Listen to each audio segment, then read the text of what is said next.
Mateo capítulo 2. Hoy nos dedicaremos solamente al versículo 11.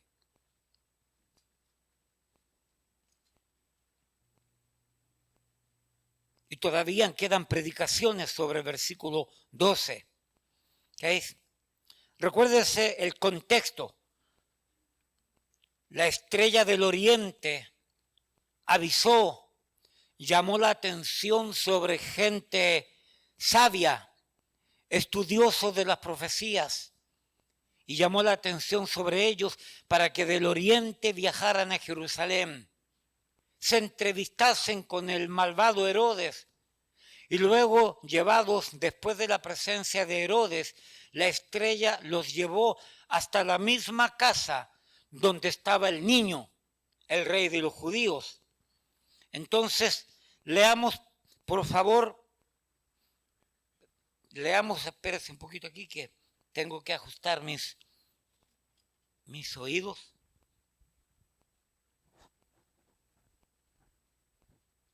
Leamos entonces todos el versículo 11.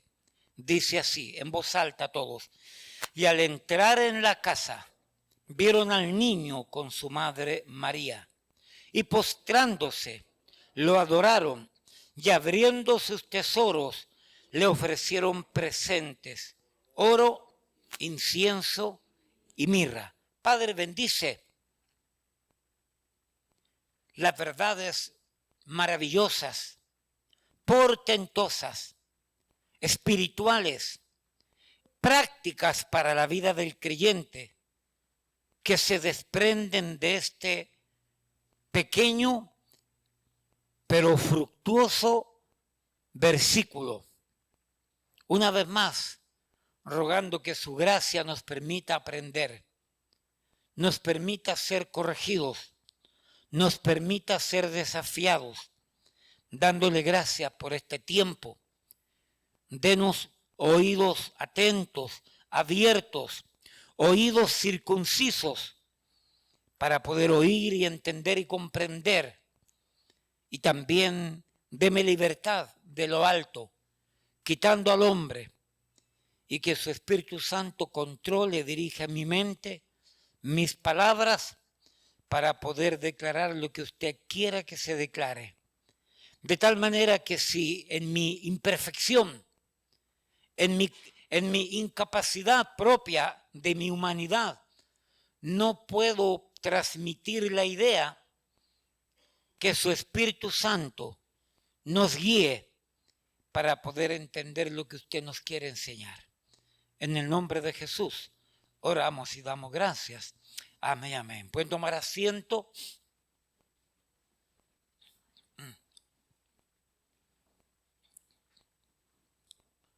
Llegó un grupo de gente. La Biblia le llama a los Reyes Magos. Algunos le llaman los sabios del Oriente. Llegaron a Jerusalén en el versículo 1, diciendo, vinieron del oriente a Jerusalén unos magos, diciendo, ¿dónde está el rey de los judíos que ha nacido? Porque su estrella hemos visto en el oriente y venimos a adorarle. Hermanos, el viaje que comenzó en el oriente terminó en el versículo 11.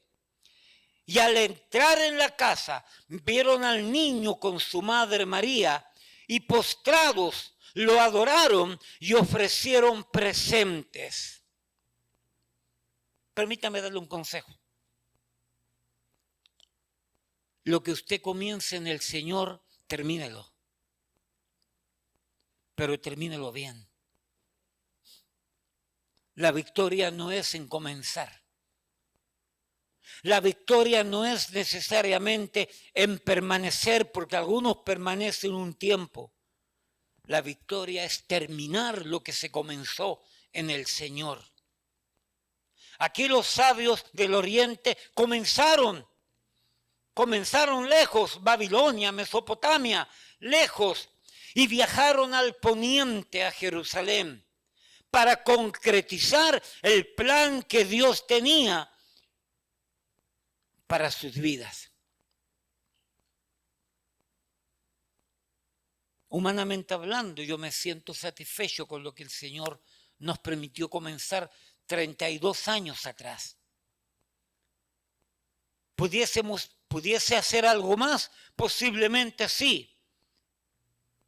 Pero creo que la tarea que el Señor tenía para mi vida como siervo de Dios junto con mi esposa, creo que la hemos terminado. Creo que la hemos cumplido. Porque había un propósito. Y pusimos la mano en el arado y no lo hemos quitado. Cada uno de nosotros tiene un propósito de parte de Dios. Y repito, la victoria no es el comenzar. La victoria no es necesariamente el permanecer. La victoria es el permanecer hasta el final, hasta cumplir, hasta haber terminado el proyecto, el trabajo, la misión, el propósito que Dios tiene para mi vida. No es solamente vivir por vivir. Es cumplir un propósito. Dios nos llamó a salvación con un propósito. Y tengo que ser incansable. Tengo que ser determinado en buscar ese propósito, vivirlo y terminarlo. Para que podamos entonces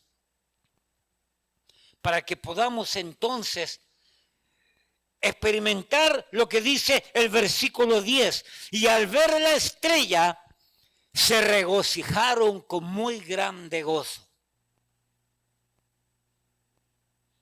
Tengo cosas de que recordar en el pasado que pudieron haberse hecho mejor, sí. Tengo cosas que pudiesen de alguna manera avergonzarme que no se hicieron bien en el pasado, posiblemente sí. Pero se regocijaron con muy grande gozo porque su tarea y su trabajo estaba llegando a buen término. Bueno, entonces los sabios del oriente, los reyes magos del oriente a Jerusalén.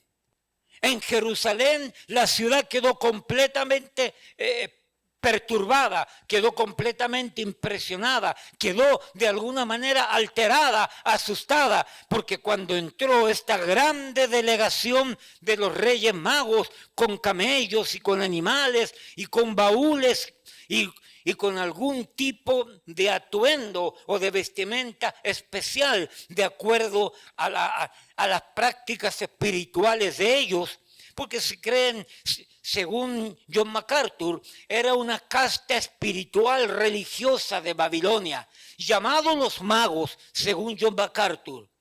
Por lo tanto, tendrían alguna vestimenta especial. Y cuando Jerusalén vio entrar a toda esta cantidad de gente, todo el mundo se perturbó, porque Herodes se perturbó. Porque Herodes escuchó que había nacido el rey de los judíos. Y Herodes decía, no hay ningún otro rey, yo soy el único rey. Y aquí nadie va a reinar, solamente yo. Y Herodes se perturbó, se inquietó, se molestó. Y Jerusalén sabía que cuando el rey Herodes se enojaba, tarde o temprano la sangre corría. Recordemos, como lo he dicho muchas veces, Herodes mató a su madre. Herodes mandó a matar a 2 de sus hijos, si no me equivoco. Herodes mandó a matar a sus nietos. Porque nadie podía reinar sobre él. Era buena gente el tipo. Se parece a alguno de estos dictadores que tenemos hoy en día en Latinoamérica o en Europa o en el Medio Oriente o en el África, que no permiten que nadie se levante. Siempre han existido estos dictadores que todos al final son prototipos del verdadero anticristo que está pronto a aparecer en cualquier momento por allí. Pero bueno, ese es otro tema. Entonces de ahí, de Jerusalén, se entrevistaron con Herodes, salieron de la presencia de Herodes, la estrella volvió a aparecer y la estrella terminó su cometido llevándolos a la casa donde estaba el niño. Y hasta ahí llegó la estrella, de acuerdo al tema de la semana pasada. Y la estrella se fue y desapareció. La estrella llevó a los magos a la casa donde estaba el rey de los judíos que había nacido, porque su estrella había sido vista en el oriente. En ese momento la estrella desapareció y de ahí en adelante los sabios del oriente, los reyes magos, tenían que tomar su propia iniciativa de seguir adelante con el plan de Dios. Y decíamos la semana pasada, primero tuvieron que tomar la decisión si entrar o no entrar a la casa. Y después de entrar a la casa, se dedicaron a buscar lo que andaban buscando, que estaba dentro de la casa. Y aquí encontramos entonces a los sabios del oriente que se encuentran con el rey de los judíos que ha nacido. Hermano, quiero que entienda esto. Los expertos en la teología, en estos pasajes, le llaman a Lucas capítulo 2. A Lucas capítulo 2 le llaman la primera Navidad. Y le llaman a Mateo capítulo 2 la segunda Navidad. Navidad significa natividad.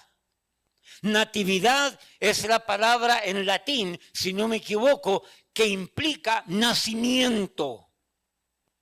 Entonces, en Lucas capítulo 2 tienen la primera Navidad. Cuando Cristo acababa de nacer esa noche, los pastores fueron corriendo a ver al niño que acababa de nacer.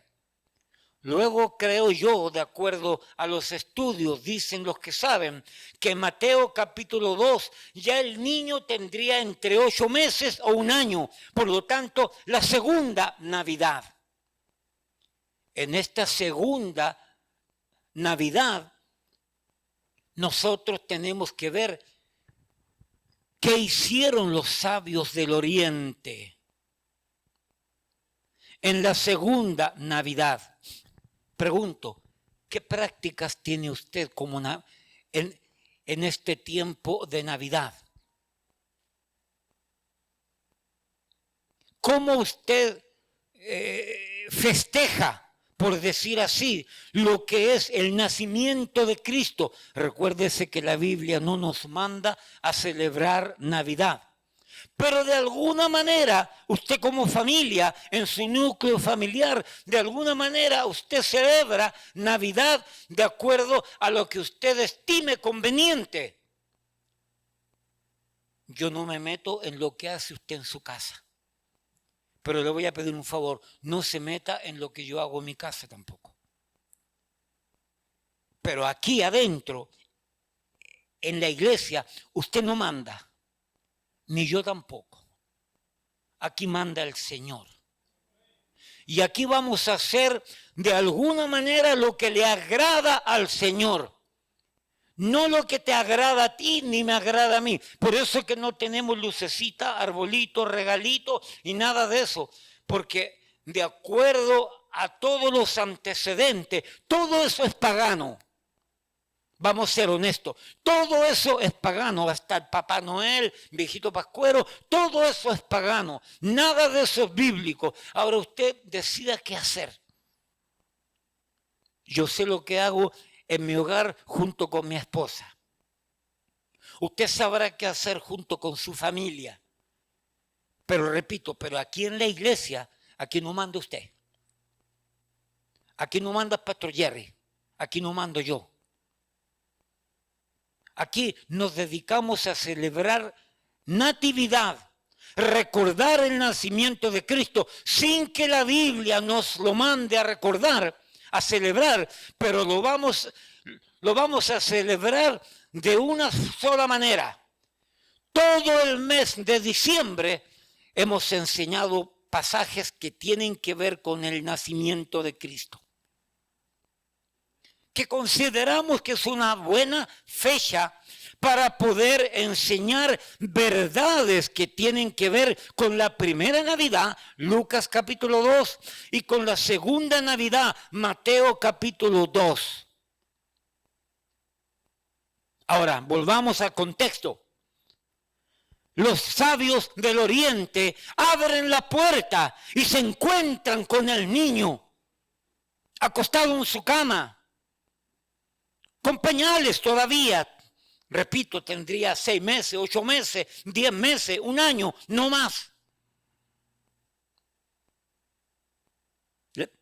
La pregunta es, ¿cómo celebraron Navidad? La segunda Navidad, los sabios del oriente. Y aquí nos encontramos con 3 verdades que quiero transmitir en esta mañana. Primero, escúcheme bien, entraron a la presencia del Señor con humildad. Segundo, entraron a la presencia del Señor con adoración. Tercero, entraron a la presencia del Señor con gratitud. Los sabios del oriente, los reyes magos, entraron a la casa donde estaba el niño, entraron con una actitud y con acción de humildad, con una actitud y con acción de adoración, con una actitud y con una acción de gratitud. Creo que no hacemos violencia a la verdad de Dios si declaramos, si decimos, si determinamos que en uno de los lugares donde nosotros entendemos que la presencia del Señor está presente, es dentro de la iglesia, dentro de estas paredes, por decirlo de una manera humana para que podamos entender. Definitivamente yo soy de los que creo que hay lugares donde la presencia del Señor no tiene por qué estar, aunque Dios está en todas partes al final. Pero hay lugares, humanamente hablando, que sería difícil entender y comprender que el Señor estuviese presente en tal lugar con tal actividad. Pero no hacemos violencia si decimos que en uno de los lugares donde sabemos que la presencia del Señor es evidente, es presente y por supuesto es gratificante, es en una iglesia, en un templo, en un lugar donde nosotros lo apartamos y lo separamos única y exclusivamente para encontrarnos con el Señor. Por lo tanto, bien hacemos nosotros con pensar, bien hacemos nosotros con determinar que cada vez que venimos a la iglesia es para encontrarnos con el Señor. Y creo que no hacemos violencia con la verdad escritural, con la ortodoxia bíblica, no hacemos violencia en decir que cada vez que venimos a la casa del Señor, al templo, debemos venir con una actitud de humildad, debemos venir con una actitud de adoración y debemos venir con una actitud de agradecimiento, de gratitud a Dios.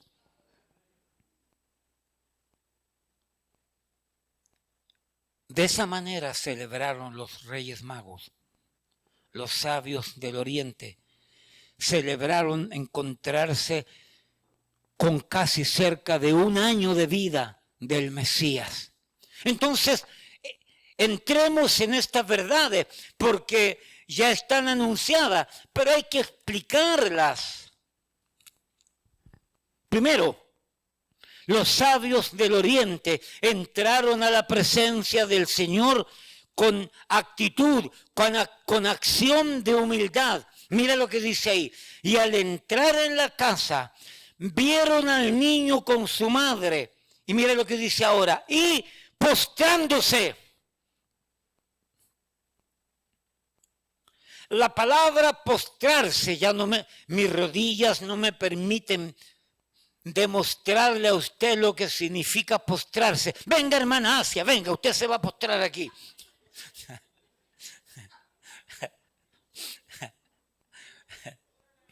Yo quiero mucho a mi morenaza. Ella es mi morenaza, vengo acá. Me gusta molestarla. Postrarse significa tirarse de lleno, de cabeza y de cuerpo entero, barriga al piso. Eso significa que cuando vieron al Mesías, al niño rey, al rey de los judíos, cuando vieron al Verbo que se hizo carne, la divinidad vestida de humanidad, revestida de humanidad, cuando lo vieron, tuvieron tanta humildad que se tiraron al piso. Implicando esto en reconocer quién es el que estaba frente a ellos y en reconocer quiénes eran ellos. Y al entrar en la casa, vieron al niño con su madre María y postrándose. Salmo 34. Agarre la Biblia, por favor, de aquí en adelante. Agarre la Biblia porque vamos a correr. Salmo 34, versículo 18. Cercano está Jehová a los quebrantados de corazón y salva a los contritos de espíritu. Hermano, este concepto, estas palabras, cercano está Jehová a los quebrantados de corazón y salva a los contritos de espíritu, se refiere a los humildes, a los que reconocen su condición humana, natural, pecaminosa, imperfecta, necesitada de Dios. Y dice la Biblia que Dios está cercano de gente que reconoce su condición paupérrima. No como el hermano que había aquí en la iglesia, hermano, que me quedaba mirando, me decía con esa voz ronca: pastor, yo sí soy humilde, me decía. Yo sí soy humilde. No. El humilde jamás va a decir que es humilde. Jamás. Dice la Biblia que cercano está Dios de los quebrantados de corazón.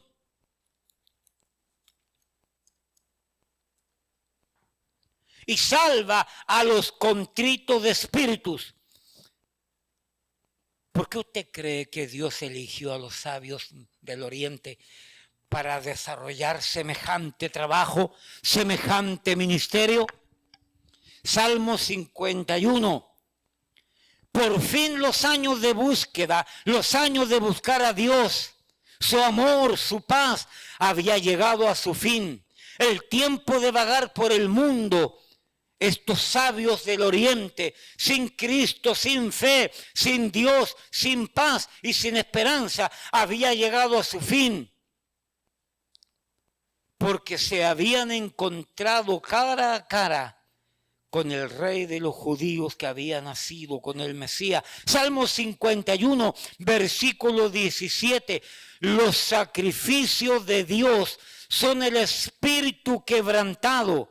Al corazón contrito y humillado no despreciarás tú, oh Dios. Mire para acá. ¿Es usted humilde?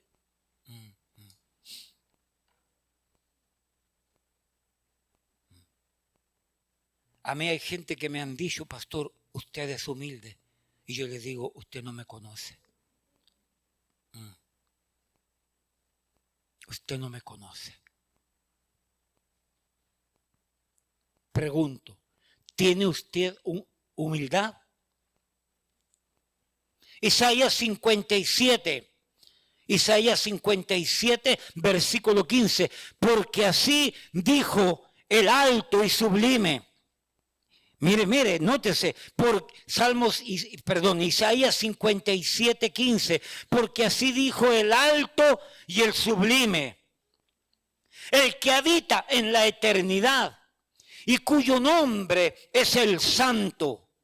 Yo habito en la altura y la santidad, y con el quebrantado y humilde de espíritu, para hacer vivir el espíritu de los humildes y para vivificar el corazón de los quebrantados. Dios está siempre dispuesto para visitar, para ayudar, para bendecir al quebrantado, al humilde, al contristado, al que reconoce su condición imperfecta, su condición pecaminosa, al que reconoce que no sabe, que no tiene, que no puede, que no alcanza.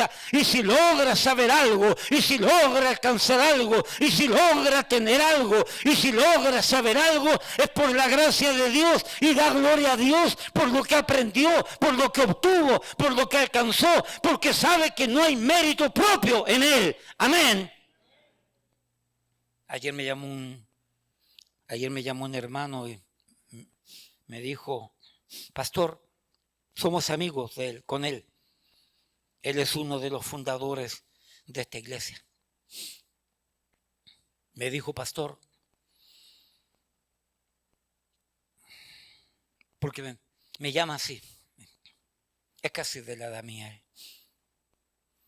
Me dijo: recibí castigo del Señor por enorgullecerme y por no dar la gloria a Dios. Yo no sé de qué me estaba hablando.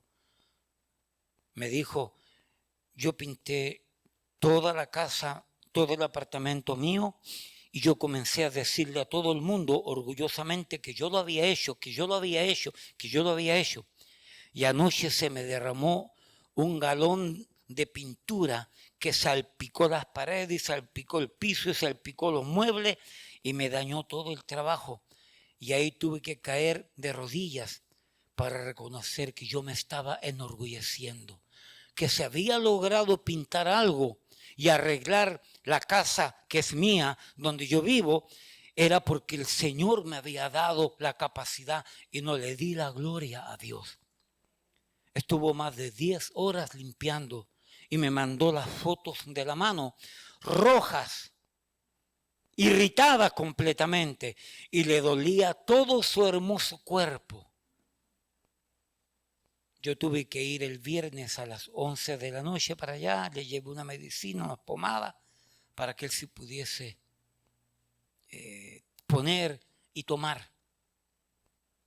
Y me dijo: pastor, eso me pasó por orgulloso y por soberbio, me dijo.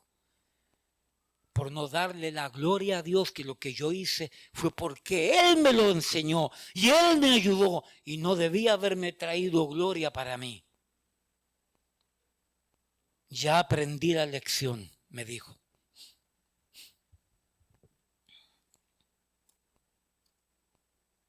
Isaías 66, versículo 1 y 2. Jehová dijo así: el cielo es mi trono y la tierra estrado de mis pies. ¿Dónde está la casa que me habréis de edificar? ¿Y dónde el lugar de mi reposo? Mi mano hizo todas estas cosas, y así todas estas cosas fueron, dice Jehová. Pero miraré a aquel que es pobre y humilde de espíritu y que tiembla a mi palabra. Miqueas 6, versículo 8. ¿Dónde está Miqueas 6, pastor? En el Corán, búsquelo allí. Miqueas 6, versículo 8. Oh hombre, Él te ha declarado lo que es bueno y que pide Jehová de ti. Solamente hacer justicia y amar misericordia y humillarte ante tu Dios. Si hay una actitud la cual le agrada a nuestro Dios, es que nosotros vivamos reconociendo quién es Él y quiénes somos nosotros. Y cuando entendemos quién es Él y quiénes somos nosotros, vivimos humillados ante su presencia.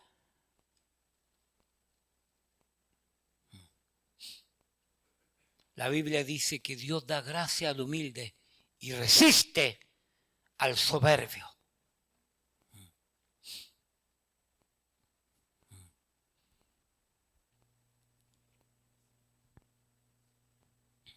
Primera de Pedro capítulo 5.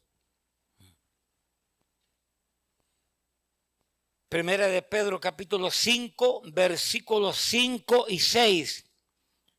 Para entender una frase de estos versículos que están aquí. Igualmente, jóvenes, están sujetos a los ancianos y todos sumisos unos a otros, revestidos de humildad. Hay una relación directa entre lo que es sumisión y estar revestidos de humildad. El sumiso es porque es humilde y el humilde es sumiso. Igualmente, jóvenes, están sujetos a los ancianos y todos sumisos unos a otros, revestidos de humildad. El concepto revestidos aquí es la figura de un esclavo poniéndose un delantal, un mandil, que enseña que está dedicado al servicio.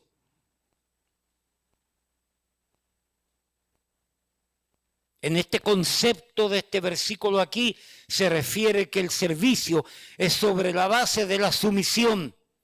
Reconocer que hay quienes tienen cierta autoridad y hay quienes que tienen que ser sumisos, pero aún aquellos seres humanos que tenemos algún puesto de autoridad, tenemos que ser sumisos unos a otros. Y todos sumisos a Dios, revestidos de humildad. Y luego dice, Primera de Pedro 5, porque Dios resiste a los soberbios.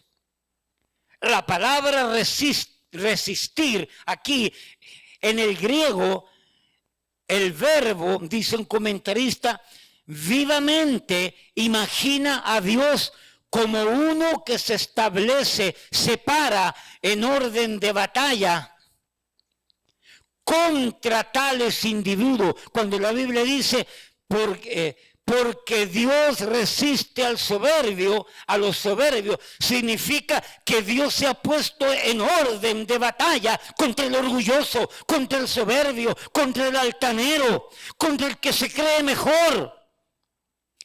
Y Dios se para frente a él y le dice, no muchachito, no mi gallito, no. Y lo resiste y lo confronta como si Dios fuese a batallar con él, fuese a batallar con ella. Ese es el concepto de la palabra Dios resiste. Dios se pone en batalla contra el soberbio, contra el orgulloso, contra el altanero.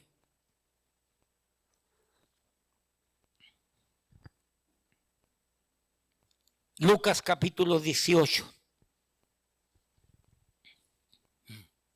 Lucas capítulo 18, versículos 10 al 14.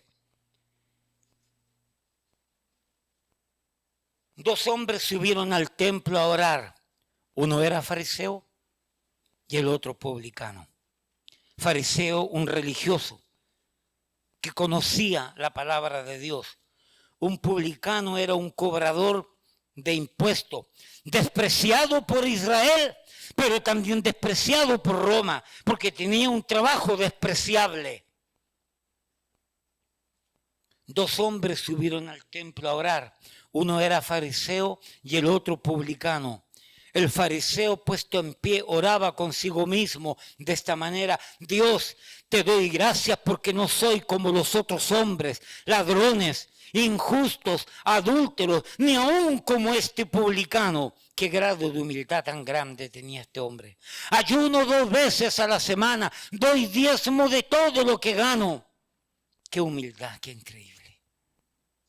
Mas el publicano, estando de lejos, no quería ni aún alzar los ojos al cielo, sino que se golpeaba el pecho diciendo: Dios, sé propicio a mí, pecador.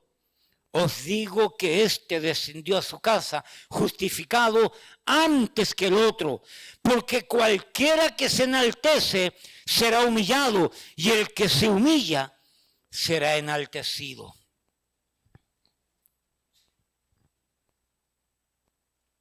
La arrogancia, la soberbia, la altivez no tienen lugar alguno en la vida de los justos, porque sus vidas serán dañadas por el orgullo.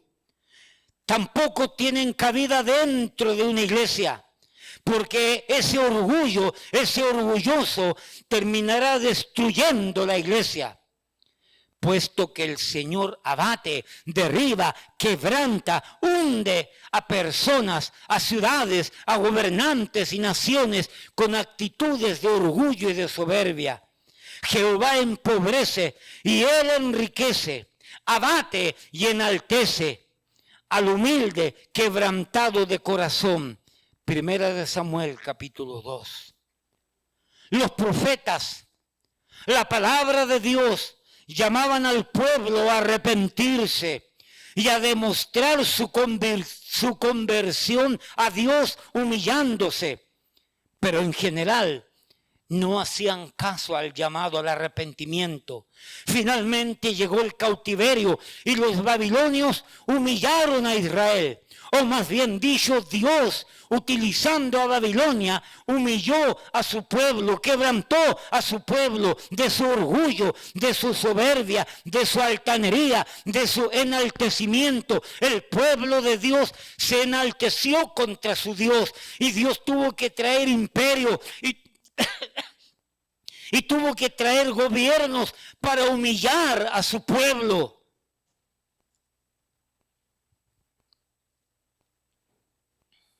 Así que actitudes como la falta de perdón y pedir perdón, eso se llama orgullo. Porque todos de alguna manera tenemos que perdonar y todos de alguna manera tenemos que pedir perdón. La falta de reconocer mi mal, la falta de reconocer mi equivocación, y peor, buscando males y faltas en otros, también es una clase de orgullo. La falta de asumir papeles de tercer nivel, secundarios, y enojarse porque no me dan uno de los papeles principales dentro de la iglesia, también es orgullo. El deseo constante de tratar de sobresalir sobre otros y sobre todo tratando de llamar la atención sobre mí es otra forma de orgullo, de altanería y de soberbia. La falta de anonimato, pretendiendo que cada vez que hago algo me lo tienen que aplaudir, me lo tienen que reconocer y darme crédito por lo que hago, también es una falta grande de humildad. Buscamos, yo hago algo, cocino algo, lavo algo, pinto algo y estoy esperando que me digan lo bueno que hice. Y si no me dicen nada, me enojo. Eso es orgullo. Haga lo que tiene que hacer y no espere que eso le diga a nadie. Espere el premio de Dios. No espere el aplauso de la gente, porque se va a quedar solamente con el aplauso de la gente y el aplauso de Dios nunca va a llegar a su vida. Yo prefiero el aplauso de Dios y yo no quiero el aplauso de los hombres.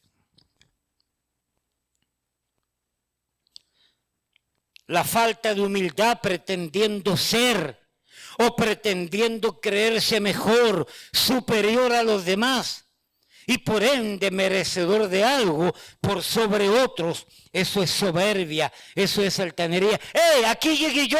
Mírenme, apláudenme, escúchenme, considérenme, atiéndanme. Verán cuando yo me vaya de la iglesia qué van a hacerse en mí. Aquí se han ido muchos diciendo, ya van a ver cuando yo me vaya de la iglesia, ¿qué va a hacer la iglesia? Feliz y contento estamos sin usted. Y aquí estamos todavía adorando a nuestro Dios. porque el orgullo y la soberbia los consume. Aquí había un hermano, justamente el mismo que decía, yo pastor, sí, yo sí que soy humilde. Ese hermano, cuando estábamos en una reunión grande de gente, él paraba a toda la gente que estaba alrededor y le decía, hey, ven, ven, vengan a escuchar, vengan a escuchar. Y llamaba a todos los que estaban alrededor porque él tenía que decir algo. Todo el mundo tenía que escucharle. Cuando él hablaba, todo el mundo tenía que guardar silencio, porque él creía que iba a decir algo que valía la pena. Y muchas veces eran sandeces. El orgullo, la soberbia, la altanería. Creernos mejores que otros, hermano, es peligroso. Yo no me creo mejor que nadie. Créame, yo no me creo mejor que nadie. Tampoco me creo mejor que ningún pastor. Ni mejor ni peor, soy igual que todos. Soy del mismo montón, pecador, imperfecto, me equivoco, meto las patas. El único que no se equivoca es el pastor Jerry. ¿Vio en los himnos ahí cómo no se equivoca?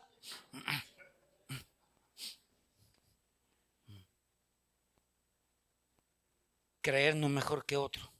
Hermano, escúcheme, pastor Jerry, se nota la gente que está en la iglesia que se cree mejor que otro. Se nota. Así. Se nota. Y llegan a la iglesia como pavos reales. ¿Cuánto has visto el pavo real? Cuando está en cautiverio con las plumas cerradas. Y los pavos reales esperan que se junten 4, 6, 10 personas detrás de la jaula. Y una vez que hay 10 personas, el pavo real se da vuelta y hace eso. Y extiende su plumaje hermoso para exhibirlo cuando hay gente. Así hay gente dentro de la iglesia. Dios tenga misericordia de esa gente y Dios tenga misericordia de esa iglesia donde está esa gente. Pero aquí hay.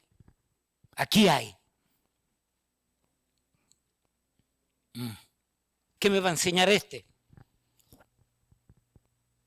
¿De qué país es usted? Honduras. Y por dentro, ¿qué me va a enseñar este hondureño? ¿De qué parte es usted? Colombia. No, los colombianos sí, no, los colombianos son gente educada, pero este nicaragüense, este hondureño, no. No es cuestión de nacionalidad. En todas las naciones hay gente capaz y gente incapaz, gente linda y gente no tan linda. No podemos catalogar a las personas por nacionalidad.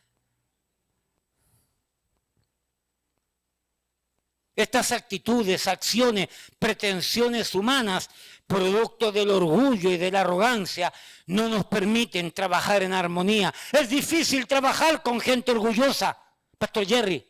Es muy difícil trabajar con gente orgullosa, Pastor Jerry, porque no se le puede llamar la atención. No se le puede jalar la oreja. Hermano Rosalío.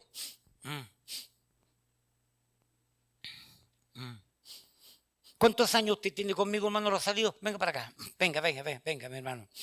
Hermano Rosalío, yo lo quiero como si fuese mi hermano menor o mi hijo mayor. Y él lo sabe. Venga.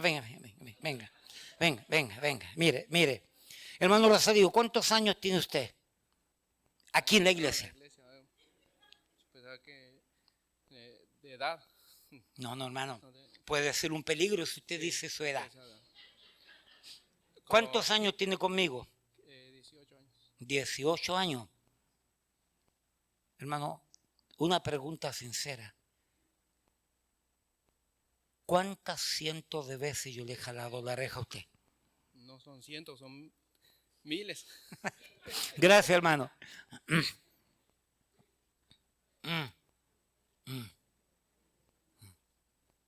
Miles. Pero hay algunos de ustedes que a la primera no se les puede decir nada. No se les puede. Hermana Betty, hermano Juan, no, Roque es más tranquilo, pero ¿a cuántos? Pero hay algunos. Pastor Jerry, ¿cuántas veces yo le he jalado la oreja a usted? Y yo pregunto, ¿y cuántas veces usted me ha jalado las orejas a mí? También. ¿Cómo ha sido la actitud del pastor Jerry cuando yo lo he corregido? ¿Cómo ha sido la actitud del pastor Huayco cuando él me ha corregido? ¿Por qué cree que estamos trabajando juntos todavía?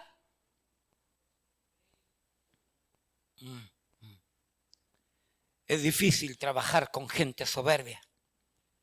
Es difícil trabajar con gente altanera.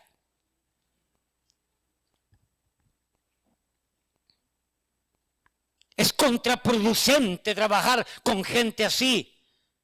Termina siendo un caos, un trabajo infructuoso, negativo. Trabajar con gente así. Es caótico, Pastor Jerry. Porque sabemos que al momento de confrontar una situación que no se está haciendo correctamente, tratando de buscar la mejor manera posible, tomar con pinza el problema para evitar problemas, siempre hay gente que no van a aceptarlo. Yo recuerdo la última vez que le jalé la oreja a mi morenaza, la hermana Asia. Y ella posiblemente se lo recuerda. Y ella agachó la cabeza y me dijo, pastor, es cierto lo que usted me dijo, es verdad, pastor. Gracias, pastor. ¿Se recuerda?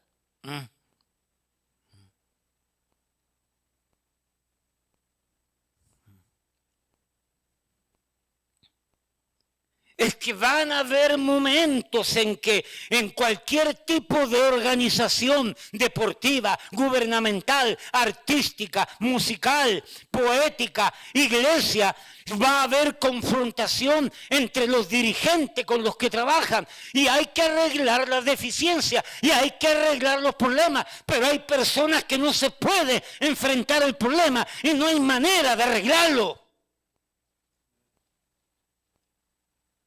Porque va a ser más mala la confrontación que la razón por la cual pretendemos confrontar. Y eso se llama, Pastor Jerry, orgullo. Le doy un consejo, Pastor Jerry, cuídese. El día que Huayco no esté por alguna razón, cuídese de esta gente orgullosa que se enojan. Es que alguien tiene que organizar las cosas, hermano. Alguien es el malo de la película, porque si no todo fuese un relajo y cada uno haría lo que quisiera. Y yo entiendo que yo trabajo con gente imperfecta y el imperfecto entiende que trabajan con el perfecto, con el imperfecto. Y entre todos tenemos que luchar con estas imperfecciones para hacer lo mejor dentro de la iglesia.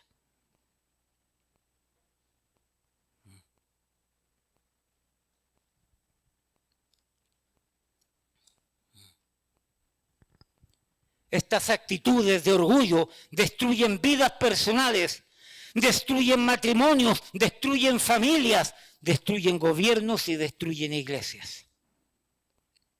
Debemos de reconocerlas, 1 Samuel capítulo 2. Debemos de reconocerlas, aceptar que tenemos problemas, entender que estas animosidades de orgullo minan, socavan, ahuecan nuestro buen ser y nuestro buen hacer. Hay que humillarnos, confesar esta soberbia, esta arrogancia que me debilita y quiere destruirme. 1 Samuel capítulo 2, versículos del 3 al 9. No multipliquéis palabra de grandeza y altanería, cesen las palabras arrogantes de vuestra boca.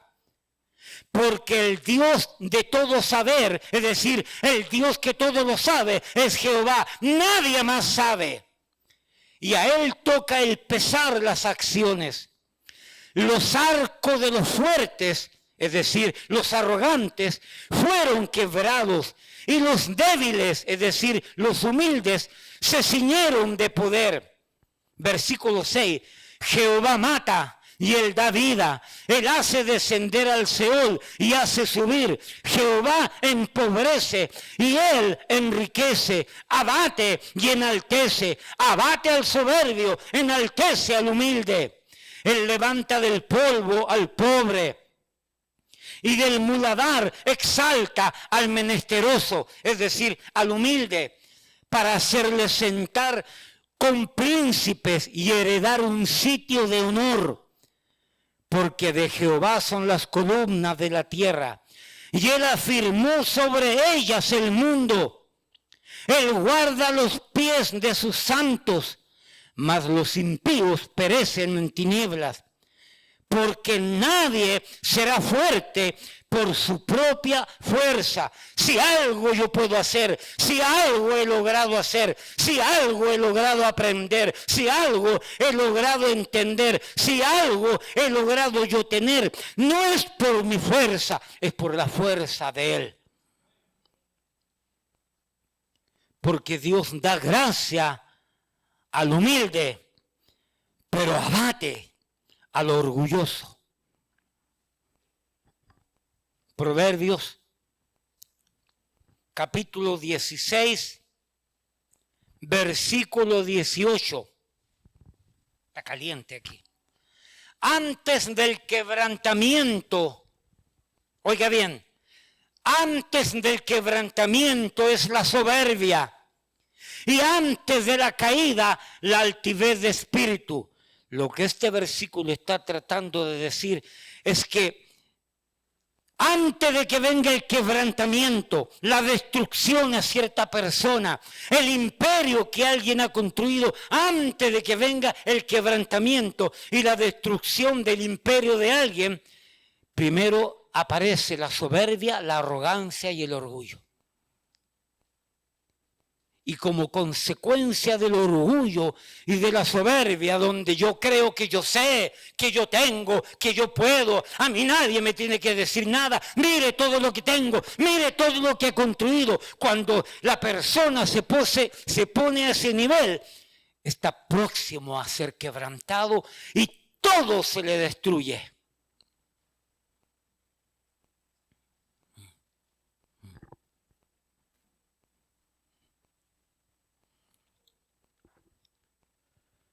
Caín cayó por su orgullo. Esaú cayó por su orgullo. Saúl cayó por su orgullo. Absalón cayó por su orgullo. Solo si estamos dispuestos a hacer nada, entonces Dios hará algo con esa nada para hacer de esa nada algo o alguien. Repito, solo si estamos dispuestos a hacer nada, a reconocer que somos nada, entonces Dios podrá hacer algo con nosotros. Cuando nos damos cuenta que somos nada, para poder llegar a ser algo o alguien para Dios. Porque solo de esta manera podremos estar dispuestos a creer, a aceptar y someternos al trabajo de Dios en nosotros.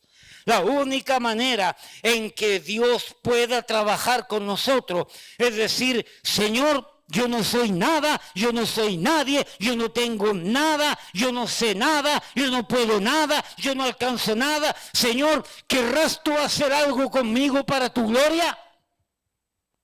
Y cuando reconocemos que somos nada, Dios toma esa nada y lo forma y le da forma. Pero esa nada implica ser humilde. Reconocer que no podemos solo. Reconocer que he fracasado. Reconocer que no sirvo para nada. y que Él me tome para que esta joya en bruto Dios la brille para su gloria.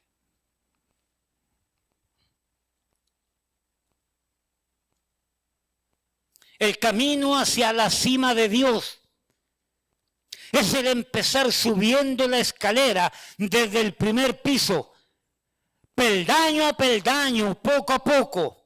De hecho, en la iglesia del Señor, el camino para subir es bajar. Pero el que es ambicioso de estar en la cima, en poco tiempo se encontrará en el fondo. Porque no podemos subir allá sin haber pasado todos los peldaños del camino de Dios y de la gracia de Dios.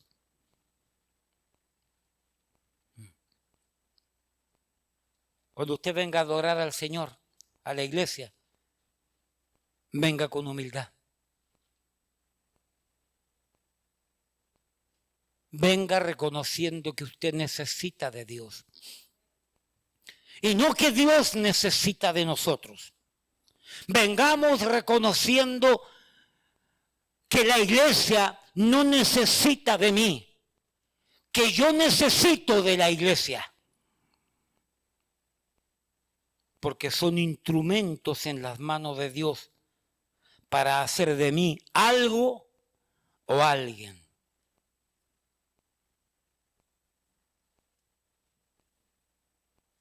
Repito, Dios no necesita de mí. Pastor Jerry, usted se puede ir cuando usted quiera. Y créame que la iglesia va a seguir igual. A lo mejor va a seguir mejor. Y yo me puedo ir cuando yo quiera.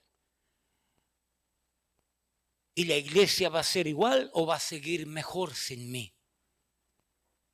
Porque la iglesia no depende de mí. No depende del Pastor Jerry. Depende del dueño y el dueño es el Señor.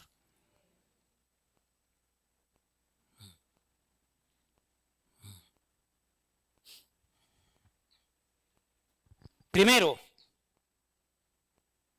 los sabios del oriente entraron a la casa y vieron al niño y entraron a la casa no solamente con una actitud de humildad, sino que entraron a la casa con una actitud y con la acción de adoración. Ahí lo dice, Mateo capítulo 2, versículo 11.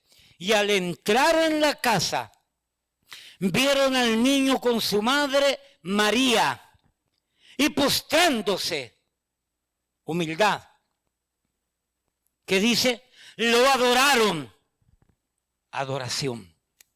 Permítame decirle algo, nadie puede adorar a Dios si primero no se acerca a Él en humildad. Porque el adorar a algo o el adorar a alguien significa reconocer al adorado o al que se adora mejor que uno, más grande que uno. Y solamente un humilde va a reconocer que el que está frente a mí es mucho mejor que yo. Porque el adorar implica reconocer al ser adorado. Y uno simplemente es una hormiga. Difícilmente uno con falta de humildad entonces podrá adorar. Porque como dije, adorar implica dirigir la atención hacia otro, no hacia mí. Porque adorar implica reconocer a otro, no a mí. Porque adorar implica aceptar a otro sobre mí. Así que el orgulloso querrá ser adorado, querrá ser reconocido, querrá ser proclamado. Pero el humilde se postra ante la presencia del Dios soberano, del Dios hecho hombre, y reconocerá que Él es todo y que yo no soy nada ni nadie. Lo adoraron.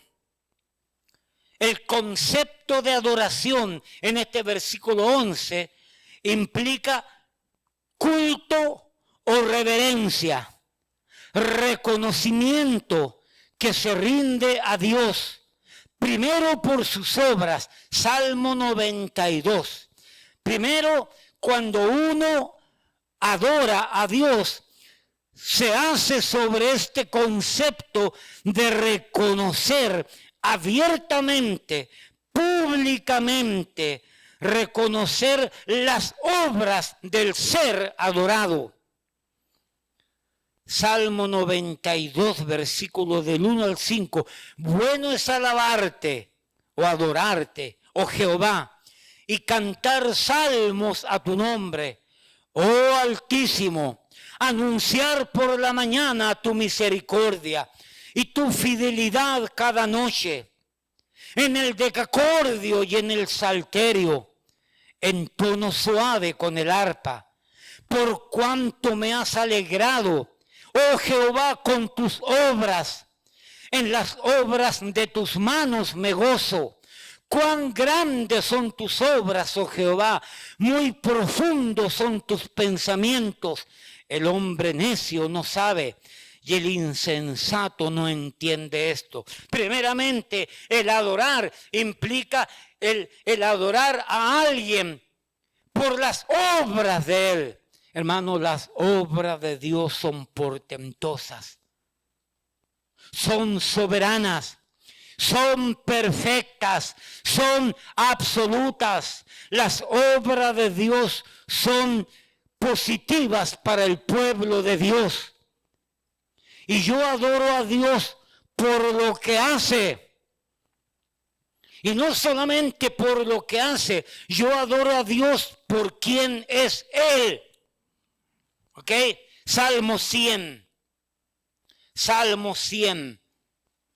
Cantad alegres a Dios, habitantes de toda la tierra. Servid a Jehová con alegría. Venid ante su presencia con regocijo. Reconoced que Jehová es Dios. Él nos hizo y no nosotros a nosotros mismos. Pueblo suyo somos y ovejas de su prado. Entrad por sus puertas con acción de gracia, por sus atrios con alabanza. Alabadle, bendecid su nombre. ¿Por qué? Porque Él es bueno. Para siempre su misericordia y su verdad por todas las generaciones. Hermano, los sabios del oriente entraron a la presencia del Dios soberano, absoluto, la divinidad revestida de carne, el verbo hecho carne en Cristo.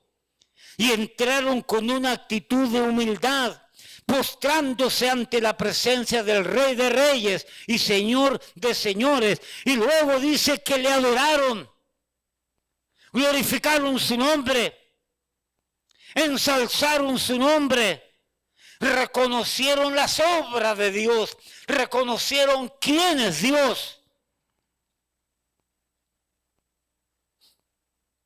Cuando venimos a la iglesia, venimos a adorar a Dios reconociendo las obras de Dios, reconociendo quién es Dios y cómo ha tenido de nosotros toda la semana que pasó.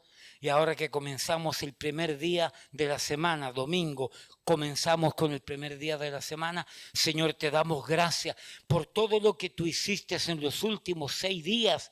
Y ahora te damos gracias porque te entregamos las primicias a ti. Parte del primer día de la semana se lo entregamos a usted en adoración, en exaltación, en reconocimiento de quién es usted, de lo que hace usted, suplicando y rogando su gracia sobre los siguientes 6 días hasta que nos vemos el próximo domingo nuevamente para adorar a Dios. ¿Venimos de esa manera nosotros? ¿O venimos a lucirnos? Venimos a reconocer, a que nos reconozcan. Venimos a que nos aplaudan. El único digno de toda adoración es nuestro Dios. Por lo que ha hecho, por lo que hace y por lo que seguirá haciendo. El único digno de toda adoración es el Dios creador del cielo y de la tierra, por lo que Él ha sido, por lo que Él es y por lo que Él será. Y nosotros simplemente somos ovejas de su prado. La pregunta es, ¿de cuántas maneras el pueblo de Dios debe de adorar a Dios. Se adora a Dios por medio de la oración. Génesis 12:8, Nehemías 9. Se adora a Dios por medio de sacrificios a Dios. Génesis 8:20. Se adora a Dios por medio de la ofrenda. Génesis 4:3. Génesis 4:4. Primera de Samuel 1:3. Se adora a Dios por medio de la alabanza. Segunda de Crónicas 7:3. Salmo 29:1. Salmo 29:2. Salmo 86:9. Salmo 138:1 y 2. Se adora a Dios por medio de la alabanza, por medio del canto. Salmo 66. Se adora a Dios por medio de la meditación. Salmos 63, 5 y 6. Se adora a Dios mediante el temor a Dios. Salmo 96, 9. Se adora a Dios por medio de acciones de ayuno. Se adora en Nehemías 9, Lucas capítulo 2. Se adora a Dios por medio de fiesta y acciones de gracia. Segunda de Crónicas 30, 21 y 22. Se adora a Dios sobre todo a través de inclinarse a Él, postrarse ante Él. Salmo 95, 6, Primera de Crónicas 29, 20. Se adora a Dios a través de nuestro servicio. Cada vez que servimos a Dios, reconocemos que no merecemos servirle. Entonces adoramos a Dios por medio del servicio. Deuteronomio 11:13, Josué capítulo 22, versículo 27. La adoración externa, por medio de todo lo que acabo de decir, debe de nacer de una actitud interna, alejada del orgullo, alejada de la arrogancia, alejada de la soberbia, alejada del creerse mejor, porque cree que sabe, que tiene, que puede, que alcanza. Isaías 29:13. Dice pues el Señor, porque este pueblo se acerca a mí con su boca y con sus labios me honra, pero su corazón está lejos de mí y su temor de mí no es más que un mandamiento de hombres que les ha sido enseñado.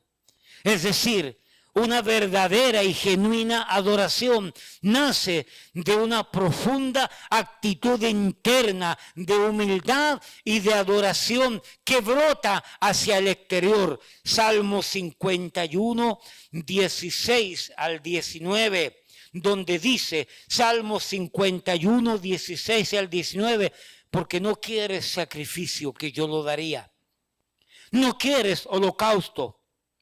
Los sacrificios de Dios son el espíritu quebrantado. Al corazón contrito y humillado no despreciarás tú, oh Dios. Haz bien con tu benevolencia a Sión. Edifica los muros de Jerusalén. Entonces te darán los sacrificios de justicia, el holocausto y ofrenda del todo quemada. Entonces ofrecerán becerros sobre su altar. Esta palabra entonces implica que como consecuencia de una humilde actitud de adoración interna, entonces lo que yo hago hacia afuera se va a convertir en una verdadera actitud de adoración.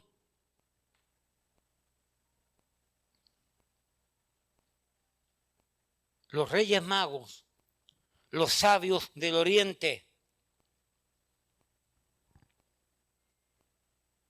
no solamente se humillaron ante Dios, sino que en su humillación supieron adorar y postrándose lo adoraron. Una vida de obediencia a Dios, una vida dedicada al servicio de Dios, es una vida que adora a Dios. Por supuesto, el adorador debe ser santo y justo. No solo tiene que tener una buena voz para adorar. Cuando usted escucha, ahora va a pasar aquí al frente el adorador fulano de tal, eso no es un verdadero adorador. Adorador no es uno que canta. Porque si adorador significa uno que canta, la mayoría de nosotros no pudiésemos ser adoradores. Porque no tenemos el don del canto. El verdadero adorador no es el que canta. Obviamente hablando, no todo el que canta es adorador. Aunque todo adorador sí puede cantar. El verdadero adorador es una vida interna que agrada a Dios, una vida justificada y perdonada y limpiada con la sangre del Cordero, una vida en humildad que sirve al Señor, que sirve constantemente a Dios. Ese es un verdadero adorador. Salmo 15, Amós 5, 21 al 26. Una vida santa, una vida justa, una vida piadosa. Es una vida que adora a Dios. Salmo 50 del 7 al 23, Isaías 1, 11 al 20, Mateo 5, 23, 24, Juan 4, 23. Versículos que hablan sobre el verdadero adorador. Bueno, los sabios del Oriente celebraron Navidad en una actitud y en una acción de humildad. No solamente los sabios del Oriente celebraron Navidad en una actitud y en una acción de humildad, sino que los sabios del Oriente, por causa de esa humildad, por causa de ese quebranto, por causa de ese reconocer quién es Dios y quién es uno, nace una profunda y genuina expresión de adoración, de adentro hacia afuera. Pero no solamente humildad y adoración, sino que también los sabios del Oriente entraron a la presencia del Señor, donde estaba el Señor, con acciones de gratitud. Mire lo que dice ahí, Mateo capítulo 2, versículo 11. Y al entrar en la casa vieron al niño con su madre María, y postrándose, humildad, lo adoraron, adoración. Y tercero, y abriendo sus tesoros, le ofrecieron presentes, oro, incienso y mirra. Tercero, gratitud. Gratitud. 3 elementos básicos y esenciales para venir a la presencia del Señor. Humillación, adoración y acciones de gracias, que se traducen en el rendir tributo a Dios. Y ofrecieron sus tesoros, oro, incienso y mirra. ¿Cuántos regalos recibió usted en Navidad? Yo aquí tengo algunos. Aquí tengo 2 regalos que me hicieron. Aquí tengo un colgador de llave de Israel, de Leder, y unos espejuelos de emergencia. Cuando no tengo los míos,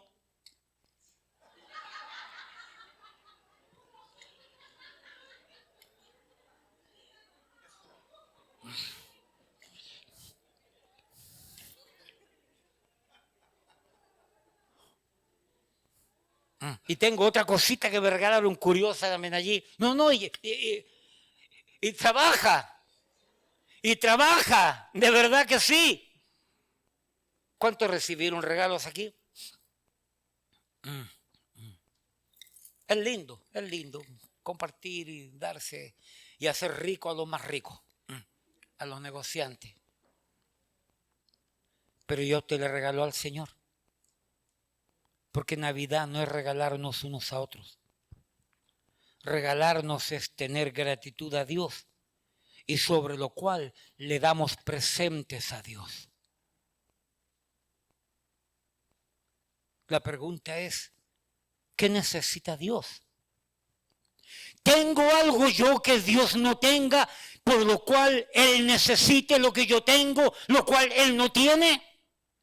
Pastor, ¿qué dijiste? No sé lo que dije, no lo voy a volver a repetir. Yo no tengo nada.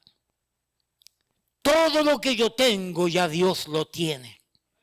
Y yo no tengo nada que le haga falta a Dios. Pero tenemos que venir ante la presencia del Señor con humildad, con adoración y con gratitud. Y abriendo sus tesoros ofrecieron oro, incienso y mirra. Pregunto, ¿necesita Dios mi oro? No. ¿Necesita Dios mi incienso? No. ¿Necesita Dios mi mirra? No. ¿Pero qué me enseña todo esto?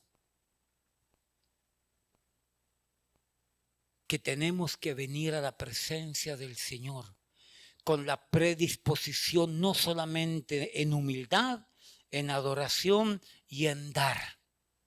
Lo mejor que tú tienes es lo que debes de entregarle a Dios. No tus obras. No las últimas fuerzas de tu vida. Cuando ya te estás muriendo y estás acabado. Lo mejor que tú tienes es tu propia vida. Y esa vida, Dios quiere que se la des a Él.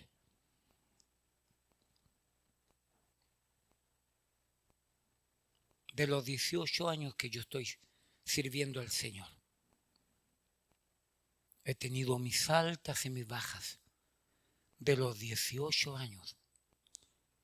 Y si volviera a nacer, le pediría a mi Dios, desde más pequeño, poder creer en Él y poder servirle a Él. Porque no hay mejor vida. El que lo tiene a Él, no teniendo nada de este mundo, lo tiene todo. Pero teniendo todo de este mundo y no tenerle a Él, es no tener nada.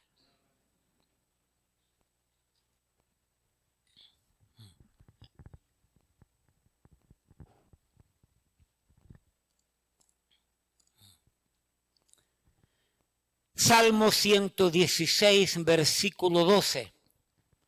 ¿Qué pagaré a Jehová por todos sus beneficios para conmigo? Aquí hay más de uno que deberían estar muertos. Aquí hay varios que deberíamos estar 6 pies bajo tierra. Aquí hay varios que deberíamos estar en el manicomio. Aquí hay varios que deberíamos estar postrados en cama. Aquí hay varios que no merecemos estar en este lugar. Tenemos la nevera llena. Hemos comido hasta saciarnos en esta Navidad. Comida se está perdiendo en la nevera.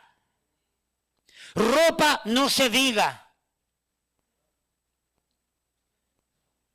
Y la pregunta es, el Salmo 116, 12, ¿qué pagaré a Jehová por todos sus beneficios para conmigo? Mira para acá. ¿Qué pagaré yo a Jehová por todos sus beneficios para conmigo? ¿Qué pagarás tú a Dios por todos sus beneficios para contigo? Una sola forma, gratitud. Una sola forma, gratitud. Porque hasta llegando a este país por el desierto o por trenes o por vehículos apretados como sardinas, hasta eso tenemos que reconocer que Dios me trajo hasta este lugar con un propósito. Y aún si la migra me toma, me revisa mis papeles y me mandan de vuelta para mi país, aún tengo que dar gracias porque Dios me permitió pasar un tiempo en este lindo país. Porque la vida mía está en las manos de Él. Yo no tengo ningún problema que me agarre y que me...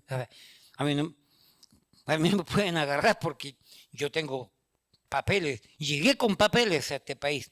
Pero si tuviese que irme, Dios no necesita tarjeta Green Card para entrar a Chile o para entrar a la República Dominicana o para entrar a otro país para bendecirme si yo tuviese que irme a otro país. Dios no necesita permiso especial para entrar a cualquier país donde Él me quiera mandar. Y esto lo digo con respeto y sin soberbia, por si acaso. Respetando y siempre orando por tantas situaciones que estamos viviendo, pero es lo que nos tocó vivir y es la realidad que tenemos que aceptar. Pero al final, ¿cómo podemos pagar a Dios por tanta cantidad de beneficios? Solamente con gratitud. Gratitud es una virtud cada vez más carente, cada vez más ausente, cada vez más retirada del pueblo de Dios. Pastor Jerry, cada vez hay menos gratitud. Y como hay menos gratitud, la ingratitud no mueve, la ingratitud no hace, la ingratitud no mueve, la ingratitud no hace, la ingratitud no suma, la ingratitud no multiplica, la ingratitud solamente resta y divide. La ingratitud nos hace quedarnos en el mismo lugar donde estamos y no hay fruto, no hay trabajo, no hay nada. La ingratitud es mala amiga. La gratitud mueve, la ingratitud hace crecer, la gratitud es una virtud que Dios nos permite tener y que Dios bendice. La gratitud multiplica, la gratitud suma. Solamente una vida agradecida hace, se mueve, trabaja. La ingratitud es un desastre. La gratitud es una virtud de lo alto.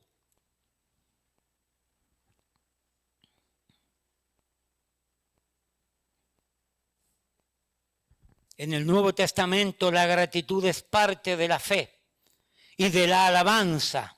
Busque Apocalipsis 4. Es interesante que yo nunca había visto estos versículos y los encontré en un estudio que estaba mirando ahí, que lo puse aquí.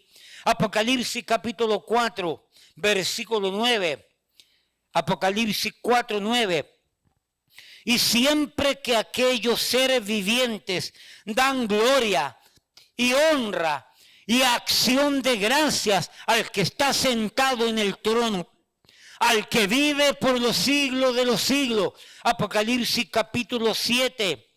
Versículo 12, diciendo, amén, la bendición y la gloria y la sabiduría y la acción de gracias y la honra y el poder y la fortaleza sean a nuestro Dios por los siglos de los siglos. Dice que mis acciones de gracia, mis acciones de gratitud son para Dios.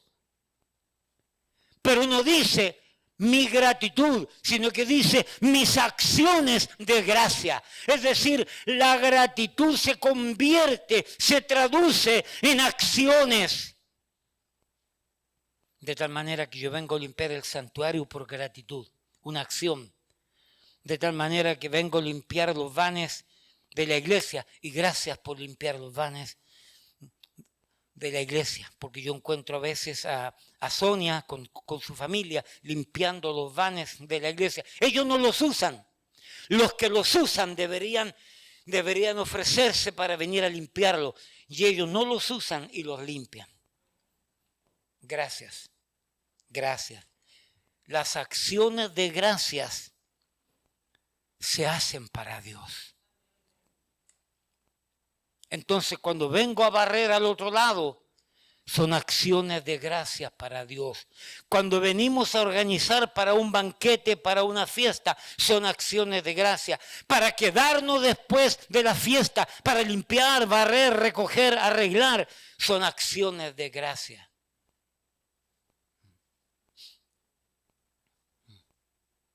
¿Cuánta gratitud nos falta, Pastor Jerry? Cada día la gratitud falta más. Cada día la gratitud más falta dentro del pueblo de Dios. Ya no vamos a la iglesia a adorar. Vamos a la iglesia para que me entretengan, a ver qué la iglesia tiene para mí, para entretenerme. Las iglesias se han convertido en centros de entretención y no centros de adoración.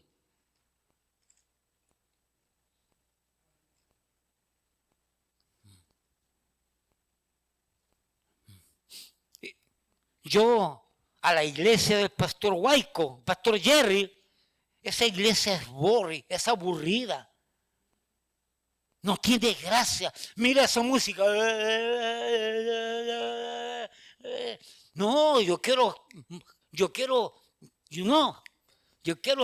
levantar las manos, amén, y están ahí y tienen una vida inmoral, perversa, y tienen una vida fuera de la iglesia, hecha un desastre, perversa, llena de fornicación, llena de adulterio, llena de egoísmo, lleno de resentimiento, pero no importa, llegamos a la iglesia y eso lo dejamos fuera y por un momento levantamos las manos, porque eso es lo que yo quiero, amén, aleluya. No hay adoración, hay entretención. Las iglesias hoy día se han convertido en algo popular. En muchos países, como en la República Dominicana, si usted no está en una iglesia de adoradores, usted no está en nada. Usted puede ser el perverso más grande, pero tú tienes que estar para que estés en la moda. You know, man? Hey, yo, cool. It's cool, you know? It's cool, ¿no? Cool. Okay. Para que estés en la moda, tú tienes que estar en una iglesia de adoradores. Boloni. Eso es entretención. Ahí no vas a escuchar palabra de Dios como esto. Porque votan a los pastores que predican de esta manera. Los sacan porque la gente se les va. Porque están interesados en lavarte el cerebro y en hacerte sentir bien para pelarte los bolsillos. Aquí yo no enseño para hacerte sentir bien. Yo enseño para hacerte sentir mal. Y cuando tú te sientes mal y eres quebrantado por la palabra y por el Espíritu Santo de Dios, y eres quebrantado por ese Dios dueño de la palabra, entonces después que te sientes mal y buscas perdón de Dios, arrepentimiento ante Dios, humildad ante Dios, entonces Dios es el que te levanta, no el hombre.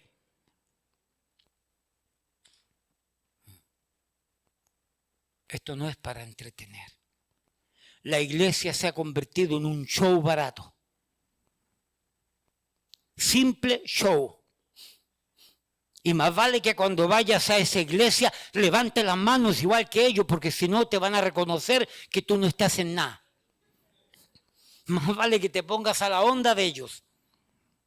Entre paréntesis, yo no tengo problema que usted levante las manos si quiere levantar las manos. Yo no tengo problema que si usted quiere pararse y quiere decir como los hermanos pentecostales en Chile, los hermanos pentecostales a veces allá en las iglesias se paraban en medio del culto y levantaban la mano, gloria a Dios, gloria a Dios, gloria a Dios, 3 veces. Y se volvían a sentar. Y nadie le dice nada porque está bien. Lo que no estoy de acuerdo es con el show. Que afuera somos unos impiazos, adúlteros, fornicarios, hechiceros, resentidos, amargados, frustrados, enojados con tutti mundi, pero en la iglesia somos unos santos. Esa es la diferencia. Obviamente hablando, yo no veo corazones, solamente caras, así que no sé quién es quién. Y si lo que estoy diciendo te sirve, ponte el sombrero.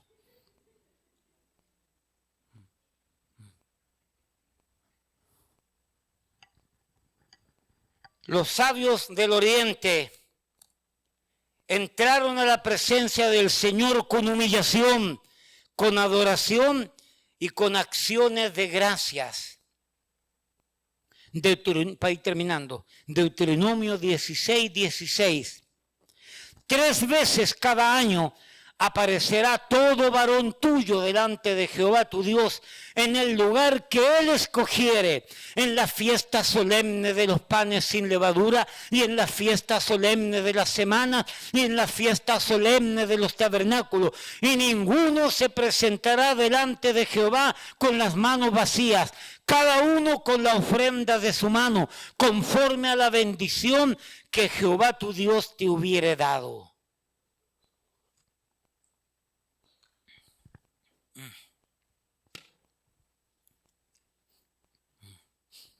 Dios nos ha dado suficiente para poder ofrecer a Dios tributo en gratitud. Y no me refiero a dinero. No me refiero a dinero. Dios nos ha dado suficiente. Aquí no hay nadie que se ha muerto de hambre todavía porque no sabe qué hacer para mantenerse en la vida. Y si usted no se ha muerto de hambre hasta este momento, es porque usted ha encontrado la manera de vivir, de sobrevivir, de subsistir y de ganarse la vida para pagar la renta y para pagar su comida y para pagar su ropa. Eso significa que Dios le ha dado capacidad a usted de alguna manera para poder subsistir en este lugar donde le tocó vivir. Y si Dios le ha permitido en su interior capacidades para subsistir y sobrevivir en esta tierra, esas mismas capacidades usted debe entregárselas a Dios para servir a Dios en gratitud. No creyéndonos mejores que los demás. Es que cada uno hace su parte. ¿Me explico? No todos podemos ser pastores. No todos podemos ser maestros, no todos podemos ser directores de música, no todos podemos tocar un instrumento musical, no todos podemos arreglar un sistema eléctrico, no todos podemos arreglar una pared que se llovió y que hay que arreglarla, no todos sabemos de todo, todos sabemos diferentes cosas y somos un cuerpo para que en gratitud sirvamos a Dios. Y entraron a la casa del Señor con humillación, con adoración y con acciones de gracia. Lea el versículo 12 ahí. A ver, Pastor Jerry, puesto en pie.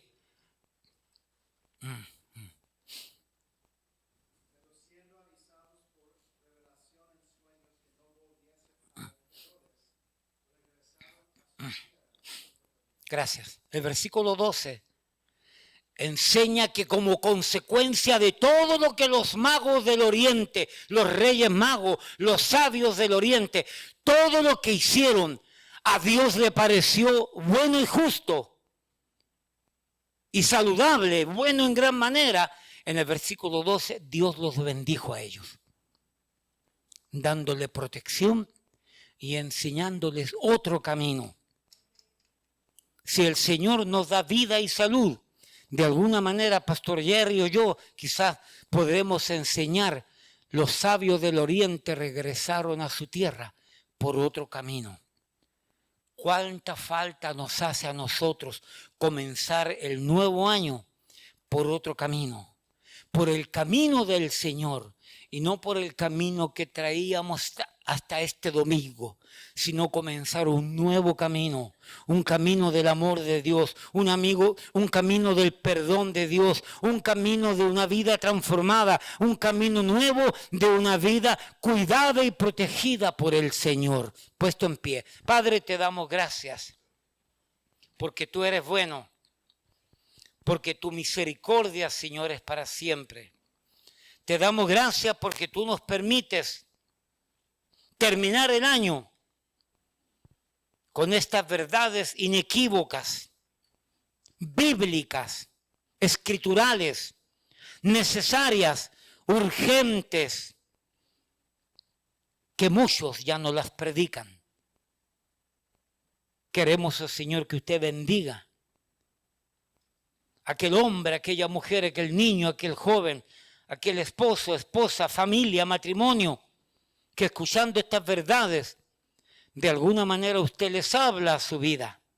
Usted les enseña, usted les redarguye, usted les reprende, usted les quiere corregir, les quiere instruir en el camino de la fe, en el camino de la humildad, en el camino de la adoración, en el camino de la gratitud. Señor, bendiga este tiempo. Ayúdenos a mirar cómo fue nuestra vida el año que se va. Y cómo queremos que nuestra vida comience el año que viene. Si usted quiere comenzar su vida en humildad, en adoración y en gratitud, rinda su vida a Cristo. Y todo lo demás, Dios a través del Espíritu Santo y su palabra, le van a enseñar qué hacer y cómo hacer y cuándo hacer.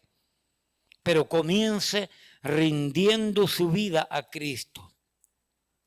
Y si usted siendo creyente, habiendo rendido su vida a Cristo, ha perdido el camino de la humildad, ha perdido el camino de la adoración y ha perdido el camino de la acción de gracias, arrepiéntase en el nombre del Señor y vuelva a las primeras formas de vida cristiana para volver a la humildad, a la adoración y a una vida de acción de gracias. Bendice, Padre, su palabra en nuestros corazones. Gracias, Padre, por todo en el nombre de Jesús. Amén, amén. Hermanos, Dios le bendiga.